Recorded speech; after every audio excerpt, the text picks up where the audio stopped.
Domelo et Je le réitère sur ce plateau. Non, moi, j'ai eu l'occasion de rencontrer cette dame. Elle était candidate en 2015. J'ai eu l'occasion de la rencontrer, de parler avec elle pendant un moment. C'est vrai, il serait un peu aisé, à mon sens facile, et Maître Kakou, tu n'es pas adepte des sujets faciles ou des questions faciles. Donc, pour moi, j'avoue, je parle avec elle, elle croit véritablement à son destin national. Hein. Elle n'est pas pour dire qu'on va imaginer que... Non, président, c'est pas ça. Un destin national, c'est une chose. Je pense que... Avoir des parrainages là où M. Afin-Guessan, qui est président du FPI, a échoué, c'est fort curieux.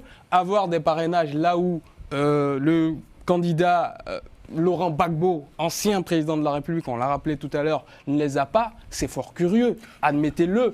Est-ce qu'on n'a pas aujourd'hui... C'est pas parce que c'est curieux que ça va être douteux. Bon, en tout cas... J'ai des réserves.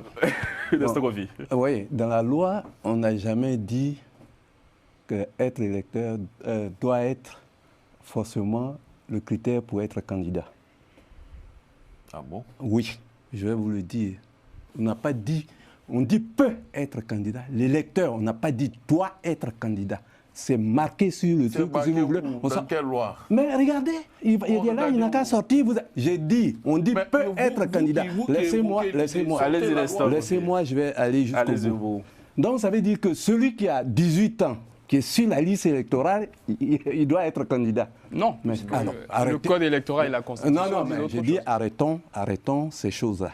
Arrêtons ces choses-là. Il y a la hiérarchisation des lois.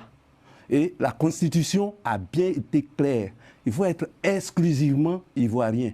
Et Thiam est exclusivement ivoirien. Ça a été reconnu par tout le monde. Donc on ne peut pas venir prendre une loi comme quelque chose organique, comme le code électoral, pour supplanter la loi. Non, ce n'est pas une question de